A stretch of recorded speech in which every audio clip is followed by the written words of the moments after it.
Hola, bienvenidos a nuevo, soy Facundo Guadaño y en esta emisión nos encontramos con el prestigioso, más que prestigioso diría, politólogo Aníbal Pérez Guiñán. Pero, como aviso parroquial, les quiero comentar que en la descripción de este video tienen el link para nuestro cafecito y PayPal para que podamos seguir haciendo contenido de esta calidad o incluso más. Pero con este invitado la verdad es muy difícil hacer algo así. ¿Cómo estás, Aníbal? Muy bien, encantado de poder participar de nuevo en el programa. Aclaro que esto es el segundo intento de una conversación que se hizo el año pasado y salió fallida. Y sí, se trata sobre los fundamentos de la ciencia política. Y hoy estaba meditando sobre algunas cosas. Y se suele decir que, por ejemplo, la buena ciencia se hace a partir de la buena filosofía. Ahora, hace poco, Sebastián Batsuca me dijo, tus discusiones filosóficas parecen de un porteño de bar. Tiene razón. Ahora, ¿vos crees que... me lo dijo con otra... No tanto como halago, sino como esa discusión que no llegaba a ningún lado, digamos. Sí, pero son Entonces, discusiones muy divertidas. sí, eso hay que admitirlo. Ahora, ¿puede ser que la ciencia política se nutra de otra filosofía? Es decir, la de Gertz, entonces, digo Gertz, Mahoney, em, Gehring, eh, Sidney Almond y Verba, ese tipo de gente. Es decir, estos autores de metodología cualitativa o cuantitativa constituyen a la filosofía de ciencia política, y de ser así, ¿qué otros autores hay? Mira, me parece que esa pregunta es muy linda en el sentido de que yo siempre tuve la impresión de que cuando pensamos la metodología en las ciencias sociales, la parte más interesante de la metodología, la parte que a mí me entusiasma más y siempre me pareció más productiva desde el punto de vista intelectual, es ese espacio de la discusión metodológica que está en la frontera con la filosofía, porque está en la frontera con la epistemología, ¿no? Entonces, hay como una tradición más estadística en ciencia política, que creo que hoy en día ya no es así, ¿no? Pero hace 30 años, ¿no? En metodología cuantitativa en ciencia política, las discusiones eran cómo estimar el error estándar de los modelos de regresión, ¿no? Y eso era como un trabajo muy sofisticado, en el cual la gente no se evaluaba el trabajo de los demás y descartaba, como subestimaba el trabajo de otra gente porque no usaban el error estándar adecuado, pero que intelectualmente, para la gente que está trabajando en eso era divertido, pero intelectualmente para el resto del mundo era poco estimulante. Y me parece que lo que han conseguido gente como vos decías, ¿no? Tim Mahoney o Gary Gertz, que fue mi colega aquí en Notre Dame, o David Collier, que de algún modo fue uno de los iniciadores de esa tendencia, o quien para mí es el tipo más interesante de todo este grupo, que es Charles Reagan. Lo que consiguieron, creo, es pensar una discusión metodológica desde la tradición cualitativa, pero que también conecta muy bien con la discusión cuantitativa, ¿no? Que es una discusión metodológica que tiene que ver más con las preguntas fundamentales de cómo conocemos la realidad humana. Y en ese sentido, son preguntas que tienen que ver con la formación de conceptos, un problema fundamental filosófico, ¿no? Cómo pensamos los problemas de causalidad en términos de necesidad y suficiencia, un problema filosófico que tiene que ver muy claramente con la lógica de la investigación científica. Entonces hay toda una serie de preguntas muy fundamentales que están en esa frontera entre eh, ciencias sociales y lógica, entre ciencias sociales y epistemología, que para mí son las preguntas más fundamentales de todas. Es interesante que hayas nombrado tantos autores, además, porque no son muy conocidos, no es el mainstream. ¿Y vos crees que de alguna manera la ciencia política se puede nutrir de autores de la tradición continental? Es decir, de alguna manera, y lo digo sin nutrirme yo de ellos en ese sentido. como Foucault, o una tradición más analítica como Carnap, por ejemplo, ¿tienen validez dentro de la ciencia política? Porque, por ejemplo, así como una nota, por alguna razón es que John Elster cita mucho a Sartre. Eso es algo raro. Bueno, la realidad es que la ciencia política es un espacio muy diverso, ¿no? Entonces, a veces pensamos en la ciencia política, como la ciencia política mainstream, entre comillas, que en realidad es un montón de cosas diferentes en sí misma, ¿no? Lo que podríamos denominar mainstream son muchas tradiciones distintas. Pero más allá de eso, hay un montón de espacios que son considerados parte de la disciplina, con justa razón, y que no tienen nada que ver con la investigación, lo que podríamos pensar como el mainstream, que es la investigación empírica, focalizada en los problemas de causalidad, ¿no? Eh, Hay una tradición enorme, por supuesto, de teoría política que tiene que ver con filosofía política y que en sí misma es muy diversa. Por ejemplo, en mi departamento de ciencia política en Notre Dame hay un grupo de teoría política enorme, muy grande, muy fuerte, muy reconocido, pero buena parte de ese grupo, quizás el núcleo central de ese grupo, tiene una tradición straussiana muy de leer el texto, muy de la interpretación, muy de la filosofía clásica, ¿no? De leer a los autores griegos en el idioma original y debatir el significado de una palabra, ¿no? Que también es una tradición dentro de la ciencia política, que no tiene nada que ver con lo que hace el grupo de gente de política comparada, con el cual estoy yo más conectado, o con el trabajo que hacen quienes estudian política norteamericana, que hacen mucho trabajo de opinión pública, de análisis experimental, etcétera. Entonces creo que ahí hay una serie de tradiciones en las cuales entra naturalmente, no sé, pensar, por ejemplo, a Foucault, pero lo que es interesante en Estados Unidos es que buena parte de esa discusión más continental no está formalmente dentro de los departamentos de ciencia política, sino que interesantemente está en los departamentos de idiomas. Porque ¿quiénes son quienes piensan, quienes leen a Foucault en su idioma original, quienes están en el departamento de francés? ¿Quiénes piensan el problema de colonial de América Latina desde la tradición latinoamericana? Quienes leen a los autores latinoamericanos de coloniales en el idioma original, ¿no? Y eso está en los departamentos de español. Entonces hay buena parte de esa discusión que nosotros identificaríamos como una discusión más continental en Estados Unidos que ocurre en los departamentos de literatura, entre comillas, en española o francesa, o el departamento de inglés que estudia esas tradiciones, ¿no? Recuerdo, hay una historia creo muy simpática que recuerdo, eh, que creo que ilustra muy bien esta segmentación académica en Estados Unidos. Y es que cuando yo estaba antes en la Universidad de Pittsburgh, la Universidad de Pittsburgh tiene un edificio muy alto, ¿no? Donde hay unos ascensores que suben y bajan y la gente se junta en esos ascensores para ir a diferentes reuniones. Recuerdo que había alguien en el ascensor con un libro de Freud, ¿no? Y entonces entra otro colega al ascensor y lo mira con el tipo abrazado el libro de Freud y le dice, ¿usted está en el departamento de inglés? Y el tipo le dice, sí, ¿cómo sabe que está en el departamento de inglés? Dice, bueno, porque yo estoy en el departamento de psicología y no leemos ese libro hace 30 años.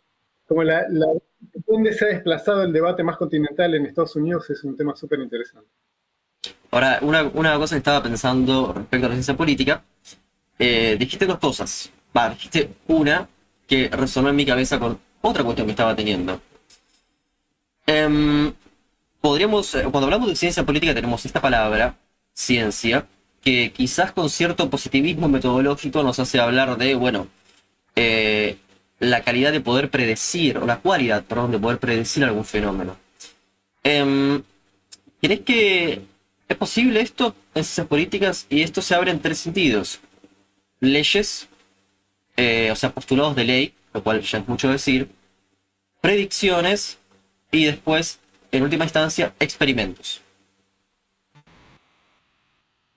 Sí, creo que esto es posible. ¿Eh? No sé cuán satisfactorio es, ¿no? Cuando lo logramos, muchas veces lo logramos a costa de predecir cosas que no son necesariamente muy interesantes. Pero Bueno, sí creo que es pero vale posible. la pena. ¿Cuáles serían algunas de Sí, estas? creo que sí se puede hacer. A ver, en los tres niveles que exploraste, ¿no? Me parece que la idea de leyes es la más escurridiza y en la cual tenemos menos posibilidad de tener éxito, ¿no? Hay algunas cosas que quizás se parecen a leyes en ciencia política. Me parece que la que me viene a la mente, que quizás es la más clara de todas, es eh, esta idea muy establecida en relaciones internacionales de que las democracias no van a la guerra entre sí, ¿no? Como, Estaba pensando en eso, pero si hay una excepción, no es una ley. Por ejemplo, Perú y Ecuador, pero fue un conflicto corto. claro, sí, o sea, digamos, pero eso es quizás lo más parecido a una ley, no en un sentido absolutamente determinista, ¿no? Eso no existe, pero es lo más parecido quizás a una ley que podemos encontrar en nuestra disciplina, ¿no? Todo lo demás son regularidades empíricas que tienen tienen mucha más incertidumbre incluso que en este caso. Entonces creo que en el área de leyes es donde tenemos menos esperanza. Quizás eso sea bueno en realidad. En el área de predicción, creo que hemos hecho mucho avance en términos de predicción, justamente porque hoy en día tenemos estos modelos de Big Data que su única función es predecir, ¿no? Los modelos de inteligencia artificial o Machine Learning, ¿no? Como de aprendizaje de máquinas, como quiera que los llamemos, su función fundamental es tomar un montón de datos y utilizar los datos para predecir alguna de esas variables en esa base de datos. Y eso no necesariamente implica una explicación en términos causales, simplemente explica identificar regularidades de manera sistemática hasta que podemos predecir bien algún tipo de comportamiento o de resultado agregado. El ejemplo más claro que tenemos es, esto obviamente está siendo utilizado en gran escala para predecir el comportamiento de los consumidores, entonces, ¿no? Uno se mete en internet y te metes en Amazon y Amazon te recomienda exactamente el libro que vos querés leer, que eso a mí me encanta, pero significa que tienen un montón de datos sobre mi comportamiento anterior y combinando eso con gente que tiene un perfil parecido al mío, saben más o menos lo que me gusta y lo que me interesa comprar. En la medida en que esta tecnología analítica se desarrolla más, tenemos la capacidad de aplicar estos modelos predictivos a un montón de problemas y creo que ese es un gran avance, ¿no? Es una tecnología muy útil, en ciertos casos preocupante, no hemos visto su utilización para diseminar información eh, como información engañosa en las redes sociales, ¿no? Hay una serie de aplicaciones que son muy problemáticas, pero quizás justamente por eso esta tecnología es particularmente interesante en términos de predicción, que es un tipo de predicción que no necesariamente implica explicación teórica, no es simplemente identificar regularidades en términos de comportamiento. Y en términos de experimentos, que es tu última categoría, sí, creo que en los últimos 20 años la ciencia política ha hecho enormes progresos en términos de capacidad experimental. Cuando yo estudié ciencia política, eh, era casi un lugar común que cualquier discusión de metodología en ciencia política dijera, ¿no? Y el famoso artículo de Aaron Leibhardt sobre el método comparado empieza así. Era común que la gente dijera, bueno, existe el método estadístico, existe el método comparativo, que es con n pequeña, existe el método estadístico, que es con n grande, y existe el método experimental, que es quizás el más poderoso, pero en ciencia política no lo podemos usar porque hay problemas éticos y no podemos controlar el mundo, mala suerte, ¿no? Hoy en día nadie empezaría un artículo así, porque en los últimos 20 o 30 años ha habido un enorme desarrollo del trabajo experimental en ciencia política, que esencialmente viene en tres sabores, no es un helado que viene en tres sabores. Primero tenés el formato en el cual la gente hace encuestas y aleatoriamente presenta diferentes viñetas en las encuestas, no presentan a las personas que son encuestadas con diferentes situaciones y esas situaciones que se presentan y después les piden su opinión sobre algún problema y esas situaciones son presentadas de manera aleatoria, con lo cual en promedio los dos grupos en la encuesta son en promedio iguales en todas las características demográficas, etcétera, pero solo varían este tratamiento que reciben, ¿no? La información que reciben sobre la viñeta aleatoria. Claro, como tener un grupo de control, digamos. Entonces hay un grupo que recibe tratamiento y un grupo de control que recibe cualquier otra viñeta que es diferente, y uno puede ver entonces cuál es el efecto de presentar a la gente con una situación en la cual, por ejemplo, el gobierno está erosionando las libertades civiles, o es un gobierno corrupto, pero aún así, ¿vas a votar por ese gobierno o no vas a votar por ese gobierno? Y pues, hay muchos estudios, por ejemplo, que muestran que si ese gobierno tiene tu propia identidad partidaria, no te interesa mucho si es corrupto, si viola libertades civiles, pero si es un gobierno de la oposición, de un signo político opuesto, te preocupa muchísimo. Ahora, yo lo que digo siempre, el tema con las encuestas es que el tema es la N que se toma y cómo se hace, ¿no? Porque si tenemos una N de 1000 casos, es como que en Estados Unidos, por ejemplo, ¿no? Dicen, bueno, yo también puedo decir 1000 y de los 1000, bueno, acá gana Biden, acá gana Trump. Y de esos 1000 no quiere decir nada. Punto 1, punto 2, es online, es presencial. Eso también altera un poco ese tipo de cosas. Eso es lo que digo de los problemas que por lo menos encuentro yo con las encuestas así a priori, ¿no?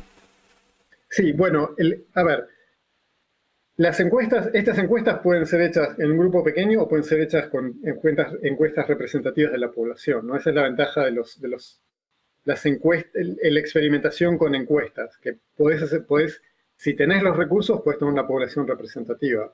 No siempre se hace, obviamente. Ahora, después hay otros experimentos que son menos representativos y más interesantes, pero más problemáticos. Otra opción es lo que llaman experimentos de campo. Por ejemplo, si estás, no sé, implementando una política pública, puedes implementarla con una parte de la población primero y con otra parte de la población después, para ver si el primer grupo responde a la política de una manera antes de implementar la política en el segundo grupo, que está tratado como grupo de control.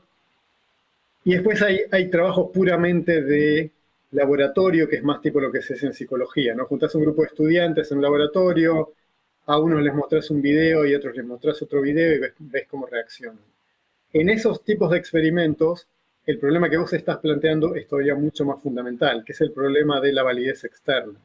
Los experimentos son muy buenos para garantizar la validez interna, es decir, para garantizar que la diferencia que estás observando entre el grupo de tratamiento y el grupo de control es el producto del tratamiento que les diste y no es el producto de otras cosas, ¿no? Que la gente es diferente por algún otro motivo.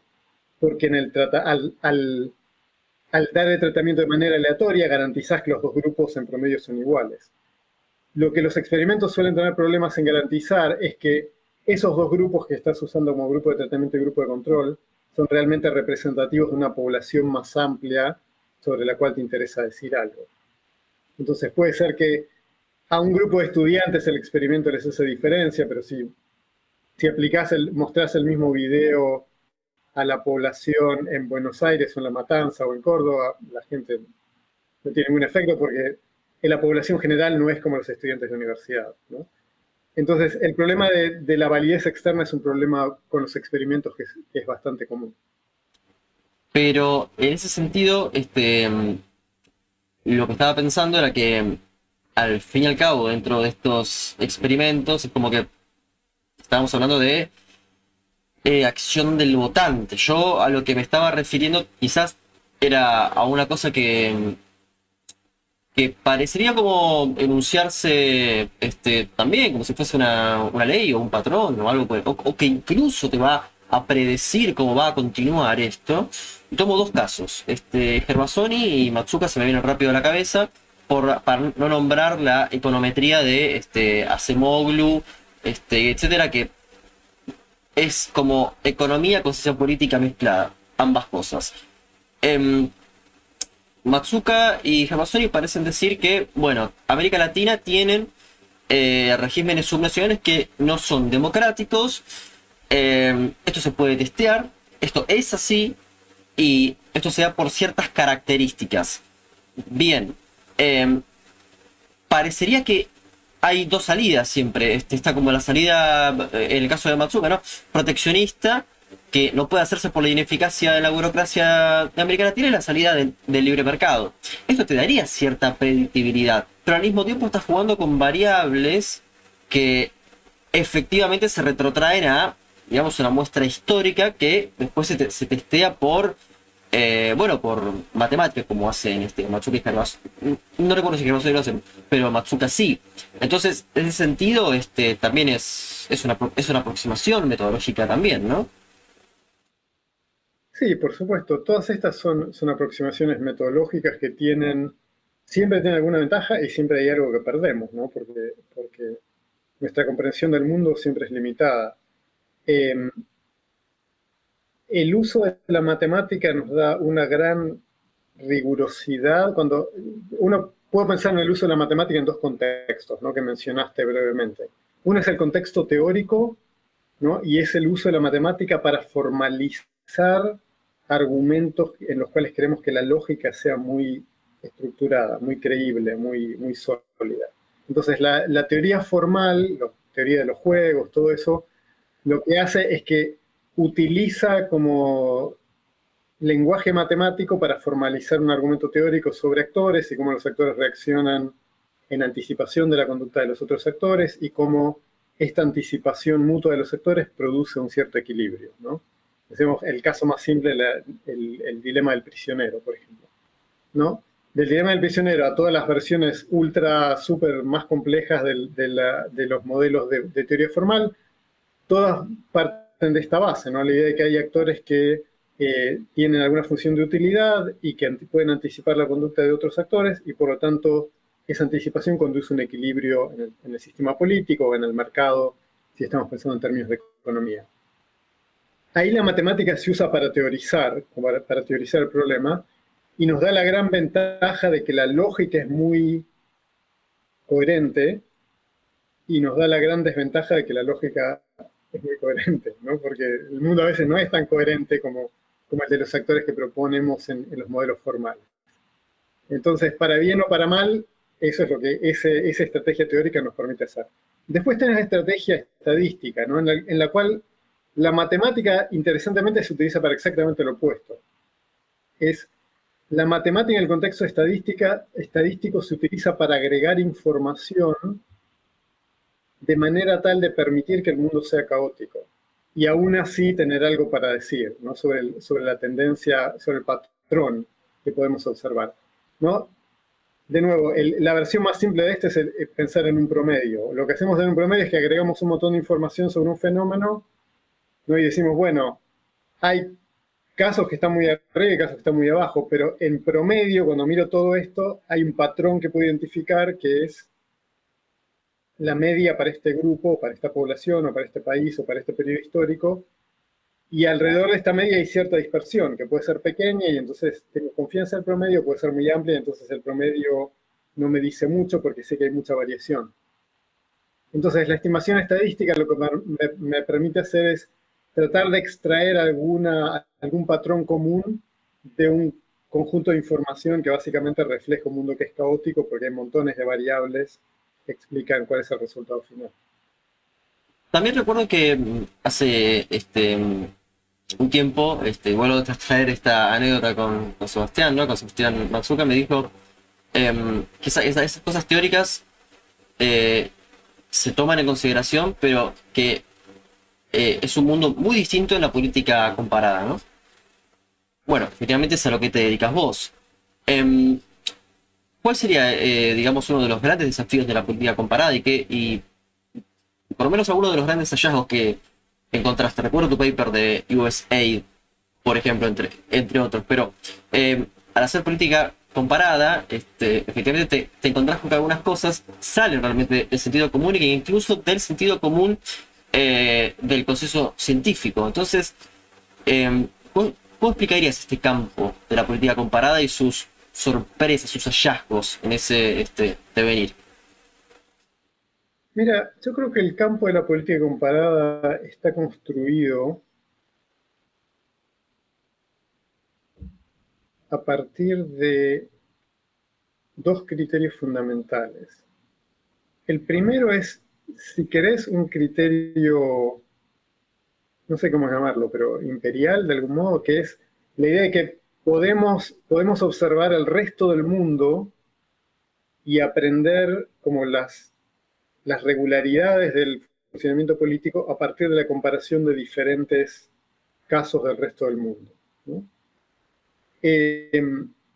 Lo interesante de este enfoque, que es fantástico, ¿no? Pensar, bueno, puedo aprender sobre la vida de otras sociedades y comparando a esas sociedades puedo encontrar regularidades que me dicen algo sobre el comportamiento humano. Es un proyecto intelectual valiosísimo. Pero la gran paradoja de este proyecto intelectual, ¿no? Que por supuesto viene de muy atrás, pero de algún modo se estructura intelectualmente como proyecto institucional en Estados Unidos a partir de los años 50, es que de algún modo Estados Unidos queda fuera de ese proyecto analítico, ¿no? La política comparada es para estudiar el resto del mundo, pero no es para estudiar Estados Unidos. Hay muy poca gente en el mundo académico en Estados Unidos que está dispuesta a pensar a Estados Unidos desde la perspectiva de la política comparada. Y hay esfuerzos para hacer esto, pero por supuesto hay todo un campo dentro de la disciplina que se llama American Politics, que estudia la política norteamericana en gran detalle, y que en cada país existe una versión de esto, ¿no? En Argentina hay gente que estudia política argentina, en Perú hay gente que estudia política peruana. Pero en Estados Unidos, por supuesto, esta es una discusión muy, muy particularmente parroquial y aislada de la gente que estudia política comparada. Porque la gente que estudia política comparada se supone que estudia en el resto del mundo, no los Estados Unidos. En todos los demás países existe un grupo de gente que estudia la política doméstica del país, pero creo que tienen una gran ventaja, ¿no? Y es que si uno estudia política peruana en Perú, por supuesto, lee a todos los autores peruanos y trabaja la información desde el contexto peruano, pero también lees a los autores norteamericanos que estudian a Perú desde una tradición intelectual de la política comparada. Entonces, es mucho más fácil pensar tu propia realidad en clave comparativa, porque tenés como esta literatura y este bagaje intelectual que te facilita hacerlo.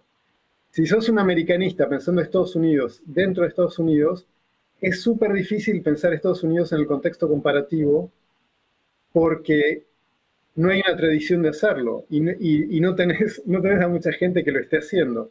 Entonces, interesantemente, en Estados Unidos son sobre todo los comparativistas, gente como, no sé, Steve Levitsky, que hacen el esfuerzo de pensar a Estados Unidos en una perspectiva comparativa.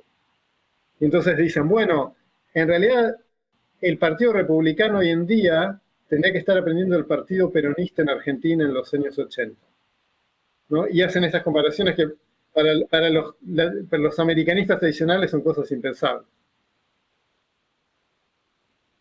Pensando en que hay algunas cosas que realmente las encuentro bastante banales, ¿no? Por ejemplo, que hoy en día se siga discutiendo conceptos como democracia, o izquierda o derecha. No sé si coincidís conmigo en ese sentido, ¿no? Que creo que son discusiones que a esta altura ya me parecen banales. La discusión conceptual.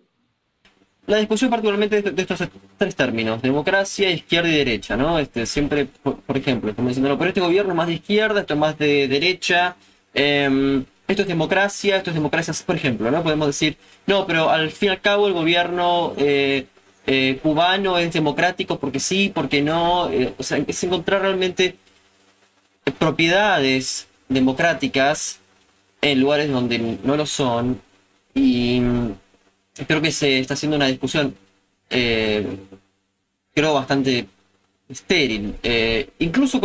Añado otro concepto, el de populismo. Creo que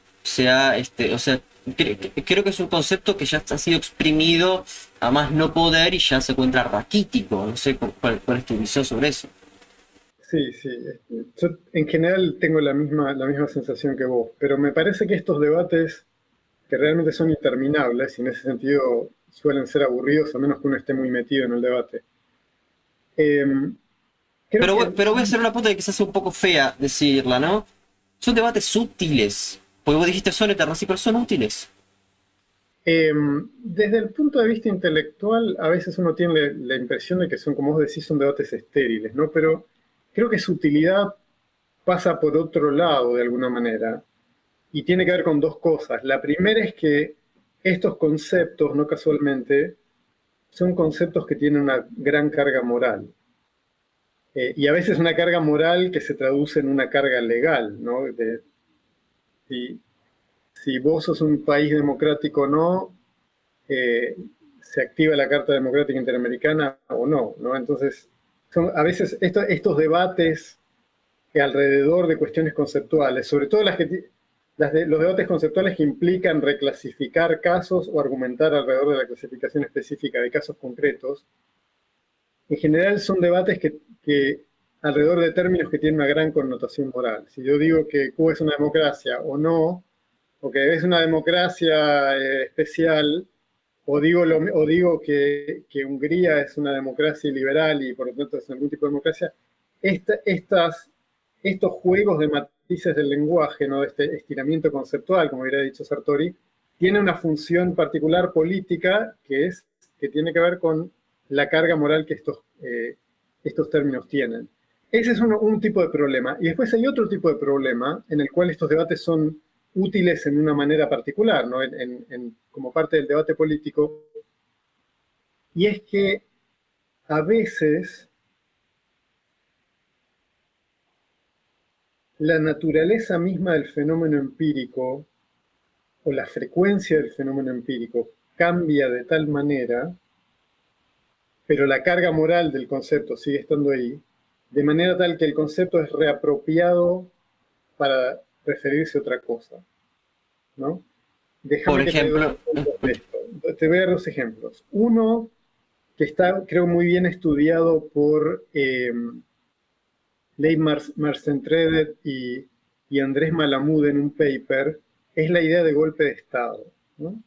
En la medida en que el golpe de Estado, en su sentido tradicional, de militares que se toman el poder, es un fenómeno decreciente, al menos en América Latina, ¿no? Todavía es relativamente frecuente en África Occidental, pero en la medida que en América Latina y en casi todo el resto del mundo es un fenómeno decreciente y que ocurre con muy poca frecuencia, el concepto de golpe ha sido reapropiado, dado que tiene una carga moral negativa tan fuerte, ha sido reapropiado para referirse a otros fenómenos que son parte vagamente de la familia de inestabilidad política, ¿no? de estabilidad política ilegítima de algún modo, y que la gente quiere condenar. Entonces, por ejemplo, cuando a Dilma Rousseff el Congreso le hace un juicio político que es muy cuestionable, el PT dice, ese es un golpe, nos están haciendo un golpe de Estado, ¿no? Entonces hay como un estiramiento conceptual que tiene que ver con tratar de utilizar el concepto para un fenómeno que no es exactamente lo mismo, pero que queremos criticar y que se puede estirar el concepto porque el otro fenómeno ya casi no ocurre. Entonces, de nuevo, hay una utilización política del estiramiento conceptual que dependiendo, a mi entender, es bastante problemática, pero tiene una función política en un contexto de debate particular. El otro ejemplo que se me ocurre muy claramente, pero en un contexto más de largo plazo, es la idea misma de democracia, ¿no? La idea misma de democracia, en este caso, se hace más restrictiva a lo largo del tiempo, en el sentido que a principios del siglo XIX, si había una elección en la cual no te robaban la elección y no hacían fraude descarado y más o menos los hombres que tenían pobres podían votar, decía, eso es una democracia, vamos arriba. Hoy en día no aceptaríamos eso como una democracia, ¿no? Porque queremos una elección que sea transparente, queremos que las mujeres puedan votar, queremos que las minorías tengan derechos civiles. O sea, hemos ido incrementando las condiciones que utilizamos para aceptar que un país es una democracia. Y en ese sentido, el concepto no se ha vuelto más laxo, sino que se ha vuelto más restrictivo. bueno, respecto a los otros conceptos, ¿no? Por ejemplo, de izquierda o derecha, parece, digamos, un fenómeno, vamos a ponerlo de alguna manera, raro. Son los de la, vamos a decir, etapa post-neoliberal, si se quiere, y con todas las comillas que le puedo poner a eso. Que puede ser, por ejemplo, el nuevo laborismo de Blair, que eso que es izquierda, derecha. Por eso creo que no explica demasiado darle un adjetivo de esa índole a tal gobierno. No sé si coincide, quizás no. Sí, pero me parece que la razón por la cual hay gente que sigue debatiendo sobre si este gobierno o tal otro gobierno es de izquierda o derecha, en ese contexto muy cambiante, es porque decretar que un gobierno es de izquierda o no es de izquierda tiene una carga valorativa de legitimación del proyecto político eh, que, que, es controversial, ¿no? Entonces, eso es parte de la controversia política, si estás legitimando el proyecto político o no. Lo que me parece también es que ahí esa carga normativa también ha ido cambiando generacionalmente, ¿no? Entonces, hoy en día vemos grupos que están perfectamente dispuestos a llamarse de derecha de manera tal que de una manera que hace algún tiempo no veíamos. Entonces creo que ese debate político ha ido cambiando y parte del, creo que el gran éxito que vemos de la derecha hoy en día es que hay gente joven que está dispuesta a aceptarse de derecha, no tiene ningún problema en aceptar eso, agitan la bandera de la derecha sin ningún problema, y eso de algún modo ha cambiado los términos del debate y de las ideas Pero bueno, pero políticas. ahí dijiste derecha, digamos, es como que le asignás propiedades a esa palabra, no es que está volando, no es que es derecha una cosa vacía. Sí, Hay una derecha, ¿no? sí, hay una derecha, pero también creo que es un concepto que es muy amplio, ¿no? Creo que hay ciertamente una coalición internacional de derecho hoy en día que parece constituir un bloque, pero aún así dentro de ese grupo me parece que hay cosas que son muy diferentes también. Porque, a ver, yendo al caso local, por ejemplo, en el caso argentino, el de Javier Milei, ¿vale la pena decir Javier Milei es de derecha o más bien vale la pena estudiar qué es lo que hace? Porque, a ver, si nos ponemos a verlo, al mismo tiempo está federalizando el país de shock, ¿no? No hace coparticipación de impuestos, las tarifas dependen de las provincias, me refiero al transporte público, lo mismo la salud, la educación. Entonces, ¿vale la pena este a priorismo decir de derecha o más bien vale la pena ver qué hace? Creo que es un poquito de las dos cosas, ¿no? Porque ver qué hace un gobierno, las políticas concretas, nos dice realmente cuál es su impacto y cuál es la naturaleza propia de su efecto político sobre la sociedad. Ahora, también es verdad que el efecto político en muchos casos es simbólico, ¿no? Entonces, sobre todo en el contexto actual, en donde buena parte de la controversia política, de la división política que vemos, de la polarización, tiene que ver con cuestiones que son simbólicas, culturales, más que de, de clase o de política económica en el sentido tradicional, ¿no? Entonces, en buena parte de lo que distingue derecha e izquierda hoy en día son cuestiones identitarias y de política, de política cultural más que de política social en el sentido más clásico, de política económica. O sea, hiciste diste en un punto clave porque yo te iba a preguntar, ¿no crees que esto es muy parecido a la era de Reagan, Thatcher? Puede ser, pero recién dijiste se pelean por otras banderas. Creo que, bueno, en ese momento un poco sí, un poco sí pasaba, ¿no? Con Reagan, por eso es que es hasta cuánto va el concepto. El tema de la educación sexual o de que se ponía el aviso parental en los discos con Nancy Reagan. Eh, entonces, es más identitaria que antes, es una disputa distinta, o es parecida, ¿cómo es? Mm. Sospecho que es parte de lo mismo. Es parte de un proceso histórico de largo plazo que se viene desarrollando. Pero sospecho que el ancla de ese proceso histórico se ha desplazado, ¿no? Me parece que lo que pasaba en los años 50 es que de algún modo las sociedades eran conservadoras, ¿no? De la salida de la Segunda Guerra Mundial, tenés como este momento de prosperidad en sociedades que en el estilo de vida, en sus valores, no son fuertemente conservadoras, ¿no? Pensar en, no sé, el macartismo en Estados Unidos, la Guerra Fría. eh, en algún momento, en los años 60 y 70, ese sentido común se empieza a poner fuertemente en cuestión, sobre todo por parte de los movimientos jóvenes, ¿no? La gente joven, los movimientos de mujeres, y eso de algún modo explota de manera muy visible eh, en el contexto de la guerra de Vietnam, en el contexto de la lucha de los derechos civiles en Estados Unidos, en el contexto del Mayo francés en Europa, en el contexto de la Revolución cubana en América Latina, ¿no? Todo eso como ocurre más o menos en un momento histórico en el cual como este orden conservador que parecía que las sociedades estaban alcanzando después de la Segunda Guerra Mundial, de golpe entra en un caos, ¿no? Y entonces, y hay un momento, después de Watergate, hay un momento en el cual este proyecto más renovador de transformación de las sociedades parece estar en ascenso. ¿No? El periodo en Estados Unidos, el periodo de Kennedy, de Lyndon Johnson, la reforma de los derechos civiles, después eventualmente Carter.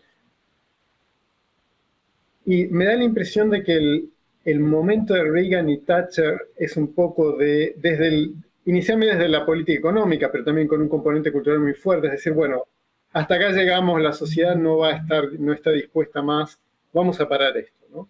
Entonces, eso es como un primer momento muy fuerte de contención de ese proceso de cambio social que ocurre, pero es una contención adaptativa en cierto sentido. Porque creo que lo que ha ocurrido históricamente es que a pesar de que vemos esos liderazgos como muy exitosos, ¿no? Thatcher, Reagan, Juan Pablo II, como esta contrabola cultural de derecha, creo que lo que hemos visto históricamente es que a pesar de todo esto y en este marco de contención, el sentido común de las sociedades se ha ido moviendo cada vez más hacia lo que en ese momento era revolucionario, hoy en día es en buena medida sentido común, ¿no? Hay igualdad entre los hombres y las mujeres, hay como un montón de cosas que son parte del sentido común, y lo que vemos son movimientos de, si querés llamarlo, minorías identitarias que empujan ese sentido común mucho más allá y que tratan de asegurar lo que parecía que se había ganado, pero todavía nunca está asegurado, como en el tema de la cuestión racial en Estados Unidos.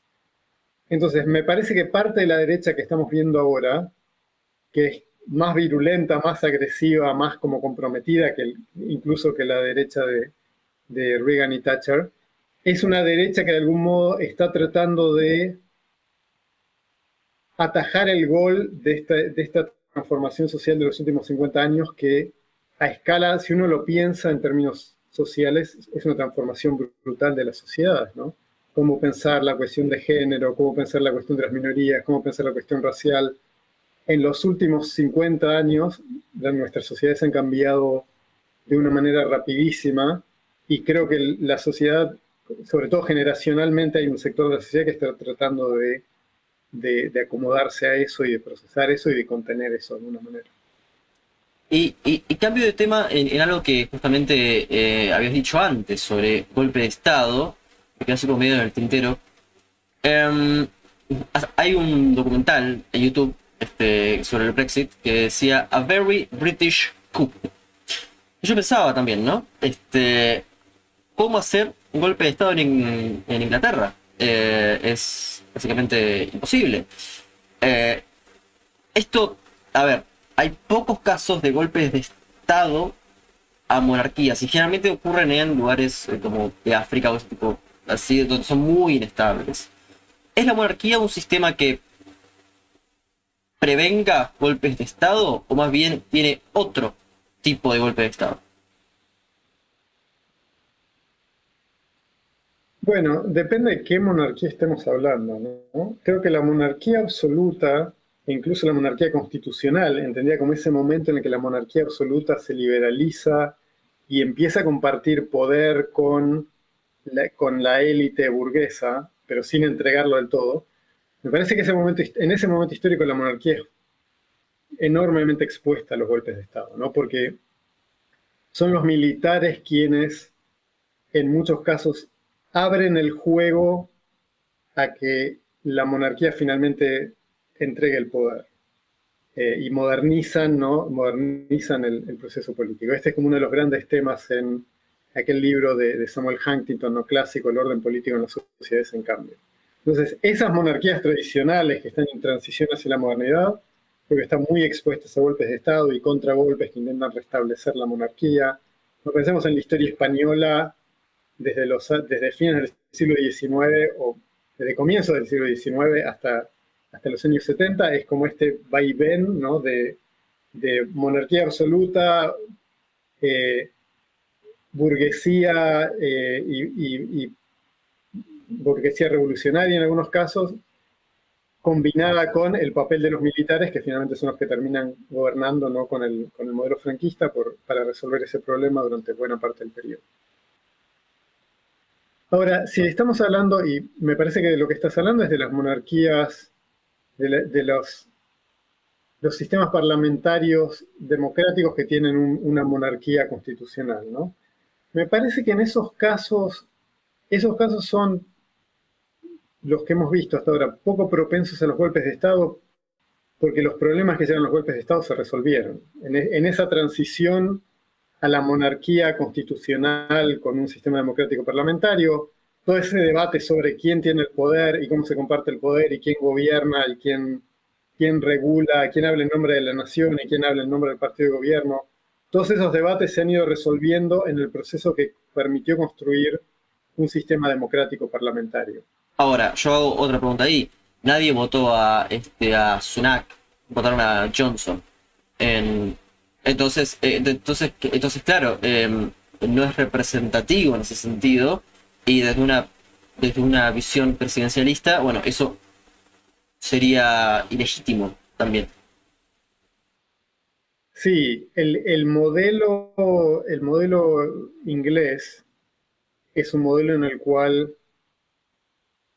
es un modelo muy clásicamente parlamentario en ese sentido, ¿no? Que es, vos votás la composición del Parlamento, el Parlamento elige el primer ministro, y si el partido que tiene mayoría en ese momento le tira la alfombra al primer ministro, el primer ministro cae y la mayoría en el Parlamento elige quién es su próximo primer ministro, que en este caso significa la rosca interna dentro del Partido Conservador, ni siquiera es realmente el partido que elige, porque es como la lógica cerrada del procedimiento interno. La versión más democrática de eso es la que vemos en los sistemas parlamentarios, donde tenés múltiples partidos y hay coaliciones, en las cuales, una vez que la coalición de gobierno se desarma, el gabinete cae y tenés que reconstituir una coalición en el Parlamento para nombrar un nuevo primer ministro, ¿no? De nuevo, no hay una nueva elección, pero hay una recomposición de la mayoría parlamentaria para elegir a un nuevo primer ministro. La versión inglesa es una versión muy cerrada, muy poco transparente y muy problemática de ese proceso. Bueno, y para ir cerrando, me gustaría saber, pues, sé que tenés una agenda muy ocupada, saber en qué estás trabajando actualmente, ya que te dedicas a la política comparada de una manera casi frenética. Me gustaría saber a qué te estás dedicando actualmente. Estoy trabajando en dos temas, en tres temas en realidad. Estoy trabajando un tema que siempre me interesó mucho, que es la manipulación política del Poder Judicial, la captura de las Cortes Supremas y Tribunales Constitucionales por el poder político. Estoy trabajando un poco sobre los orígenes, sobre el proceso de erosión democrática y la función de la polarización en ese proceso de erosión democrática. Hoy en día hay como un sentido común en la disciplina de que la polarización política lleva a la erosión de la democracia, y yo sospecho que ese problema es un poquito más complicado de lo que el sentido común de la disciplina sugiere. Y el tercer tema sobre el cual estoy trabajando es sobre el sistema interamericano de derechos humanos. En los últimos, desde fines de los 80 de alguna manera, pero especialmente en el siglo XXI, América Latina creo que ha sufrido una transformación fundamental, y es la conformación de un sistema regional de derechos humanos cada vez más fuerte, cada vez más sólido. Y eso lo que significa es que hoy en día tenemos una Corte Interamericana de Derechos Humanos que en principio tiene el coraje de decirle a los gobiernos nacionales, esta decisión que ustedes están tomando viola la Convención Americana de Derechos Humanos y por lo tanto esta legislación o esta decisión del Ejecutivo no es válida, no se puede aplicar, ¿no? ¿Aplica, digamos, a casos tabú como Cuba, Venezuela y Nicaragua? Bueno, estos no casualmente son países que se han retirado de la OEA, se han retirado primero han denunciado la Convención Americana de Derechos Humanos, ¿no? En el caso de Nicaragua y de Venezuela, para salirse de la jurisdicción de la Corte Interamericana, y después, pero aún así, en ese caso, quedan cubiertos por la Comisión Interamericana de Derechos Humanos, que es como el momento previo a la Corte, que está en Washington, D.C., porque es parte de la OEA. Y entonces, para salirse de eso también, se han salido del sistema interamericano por completo. Entonces, esto de algún modo nos muestra la inconveniencia, el problema que tener un sistema interamericano de derechos humanos fuerte está creando para estos países que tienen una vocación autoritaria. Como sistema legal no es un sistema que tenga una policía. La Corte Interamericana de Derechos Humanos no puede mandar a la policía a ejecutar las órdenes de reparaciones por violaciones a derechos humanos o los casos en los cuales declaran que una legislación o una acción local viola la Convención Americana de Derechos Humanos. Tampoco puede intervenir. No puede intervenir en ese bueno, no puede intervenir en ese sentido directo. Sí puede intervenir en el sentido de decirle al Poder Judicial local, ustedes deberían declarar que esta norma es... Bueno, pero de ahí a que Cuba por ejemplo, lo... Claro, exacto. En casos como Cuba, como Venezuela, como Nicaragua, sabemos que no se va a aplicar de manera inmediata. Pero hay un mecanismo muy importante que la Corte está cumpliendo, creo, y es que está creando el estándar internacional. Entonces, lo que hemos visto en casos como Perú, por ejemplo, después de Fujimori, es que, obviamente, durante Fujimori es un caso en el cual también Fujimori dice, ustedes me están diciendo a mí que estamos violando derechos humanos, que yo me retiro del sistema. Pero ¿qué pasa? Hay un proceso internacional que establece las violaciones a los derechos humanos. Entonces, cuando cambia el momento político, ¿no? Cuando Fujimori cae y viene después el nuevo gobierno, es muy difícil defender la impunidad porque hay toda una serie de hay una documentación, hay fallos internacionales, hay todo un marco legal que hace muy difícil sostener la impunidad después. Y ese proceso en ese sentido es clave. Y se puede adelantar respecto, así como una pregunta, ¿no? Pero sobre lo que pasó entre Evo Morales, Yáñez y Arce ahora, ¿hay algo? ¿O quedó ahí en la nada? Bueno, ese es un caso particularmente interesante en donde podemos ver la importancia del sistema interamericano de derechos humanos y también la instrumentalización del sistema interamericano de derechos humanos, que ocurre con cualquier marco institucional, ¿no? Cualquier marco institucional puede ser instrumentalizado con fines políticos que no son los que realmente debería tener. Pero esa historia es fascinante porque la historia que lleva a la crisis de 2019, ¿no? Que termina con la caída de Evo, los militares invitándolo a renunciar, la caída de Evo, la llegada de Yáñez, la violencia que sigue después, que había empezado antes y que sigue después, y eventualmente el regreso de Arce al poder, es una historia que tiene que ver fundamentalmente con la negación de Evo Morales de soltar decisión presidencial. Entonces, Evo primero dice, bueno, vamos a adoptar una nueva constitución, yo me comprometo a que vamos a contar este periodo presidencial como el primer periodo, de manera tal que no pueda haber reelección indefinida. Obviamente cuando llega el momento, dice, bueno, en realidad deberíamos contar esto de manera diferente. Eventualmente, va estirando la interpretación de la Constitución, eventualmente eso llega a la Corte Constitucional, al Tribunal Constitucional en Bolivia, y el Tribunal Constitucional, que en ese punto ya está completamente controlado por el MAS, dice, bueno, en realidad la Constitución dice que Evo no se puede reelegir, pero la reelección indefinida es un derecho humano. Y hacen una interpretación de la Convención Americana de Derechos Humanos. Dicen, la reelección indefinida es un derecho humano, no le podemos negar a Evo que se presenta en una elección como ciudadano y no le podemos negar a la gente el derecho a votar por Evo, así que este es un derecho humano y por lo tanto la Constitución dice que Evo no se puede reelegir, pero vamos a declarar que la Constitución está equivocada porque por encima de la Constitución está la Convención Americana de Derechos Humanos. Primera instrumentalización del criterio de derechos humanos. Entonces, Evo se presenta en la elección y obviamente se prende todo fuego porque incluso dentro de su propio partido no lo quieren. Entonces, eso termina en la crisis horrible de 2019 y la llegada de Áñez al poder y la violencia que sigue. En mitad de todo este proceso, Colombia, para picarle el ojo a Bolivia, ¿no? Colombia de Duque, para picarle el ojo a Bolivia y a Venezuela, presenta a la Corte Interamericana un pedido de opinión consultiva, que es como una interpretación de la Convención Americana de Derechos Humanos, no es un caso concreto, sino como una pregunta teórica, en la cual le preguntan a la Corte Interamericana, nos gustaría saber si la reelección indefinida es realmente un derecho humano de acuerdo con la Convención Americana de Derechos Humanos o no, porque no tenemos esto muy claro.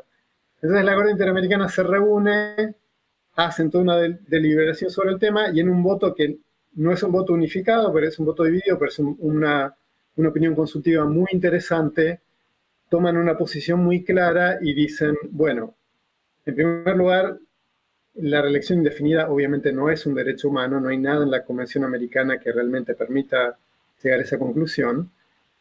Y no solo eso, y esta es la parte interesante de la decisión, dicen, no solo eso, sino que nos parece que la reelección indefinida en realidad atenta contra la Convención Americana de Derechos Humanos, porque fortalece al Poder Ejecutivo y debilita la oposición de manera tal que afecta el pluralismo, que es una condición básica para la democracia. Entonces la Corte Interamericana toma una posición teórica muy fuerte en ese problema. A todo esto, digamos, el problema en Bolivia sigue adelante, hay una elección, la gana Luis Arce, ¿no? Y después viene la pelea entre Arce y Evo, porque Evo quiere volver a candidatearse y Arce no lo quiere dejar. Entonces, Arce lleva el caso llega de nuevo al Tribunal Constitucional de Bolivia, que ahora está controlado por Arce, no está controlado por Evo, y como quieren sacar a Evo del medio, esta vez el mismo Tribunal Constitucional dice, bueno, ahora leímos la interpretación que hace la Corte Interamericana de la Convención, y por lo tanto no hay derecho a la reelección indefinida, por lo tanto Evo no se puede presentar porque ya fue presidente. Entonces, de nuevo, así como una instrumentalización de la Convención Americana antes, ahora hay también una instrumentalización de la interpretación que la Corte hace de la Convención Americana. Realmente apasionante, espero leer esos papers. Bueno, obviamente, quien quiera leer esos papers, que vaya a Google Scholar y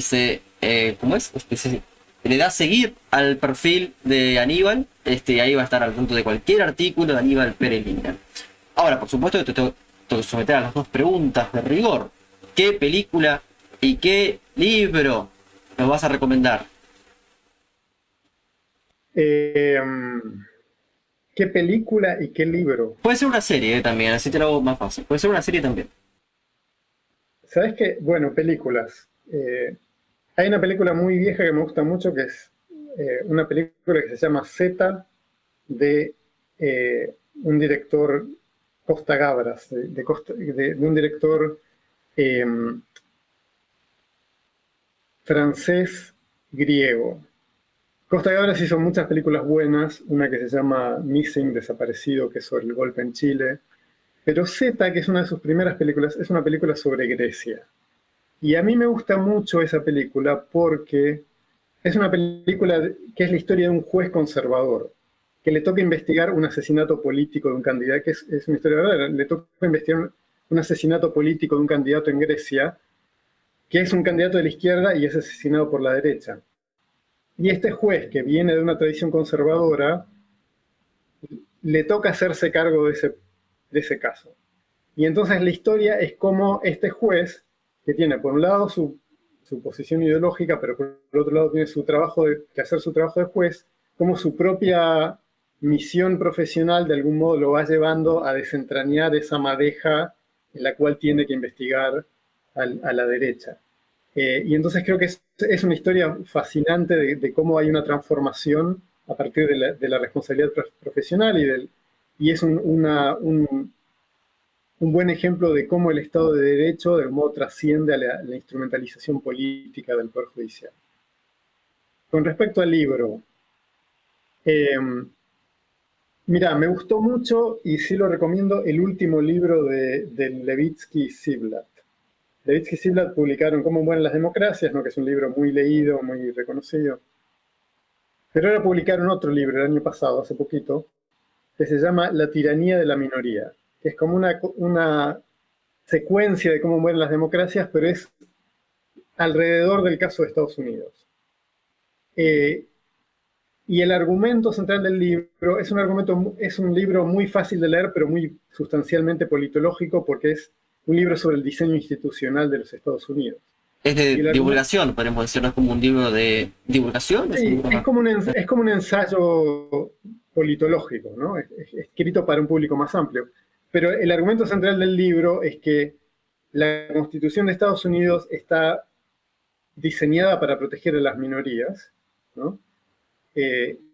Con el poder que le da la Corte Suprema, con el poder que le da el Senado, con la distribución de poder a través del colegio electoral, etc. Y lo que ellos argumentan es que en la práctica todas estas protecciones de las minorías lo que están haciendo es que están impidiendo que la mayoría verdadera gobierne en Estados Unidos.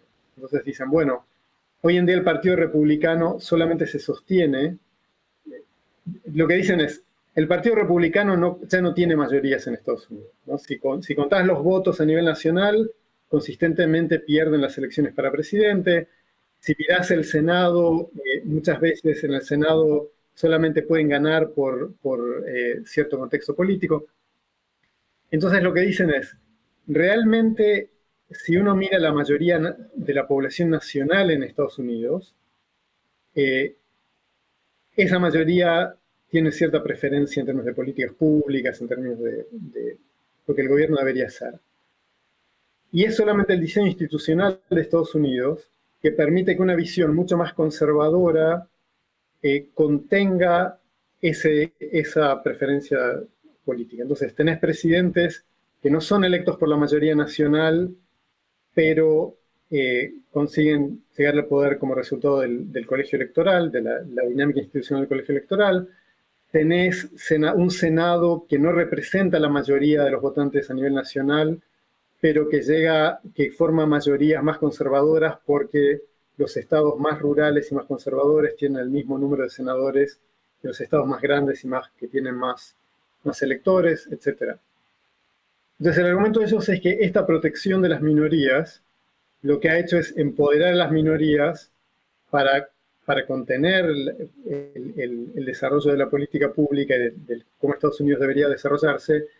Y el principal problema de eso es que el Partido Republicano, que debería estar adaptándose a la transformación social que está viviendo Estados Unidos, no se adapta porque está aprovechando esta dinámica institucional para volverse cada vez más radical y tratar de ganar votos apelando a esas minorías que están concentradas en ciertos swing states, bolsillos de ciertos espacios de la sociedad norteamericana. Entonces está bloqueando la modernización del Partido Republicano. La verdad que apasionante, apasionante diálogo. Finalmente lo pudimos hacer después de un año. Así que Aníbal, te agradezco muchísimo, en serio te agradezco muchísimo tu tiempo. Bueno, soy Facundo Guadagnino, esto fue otro episodio de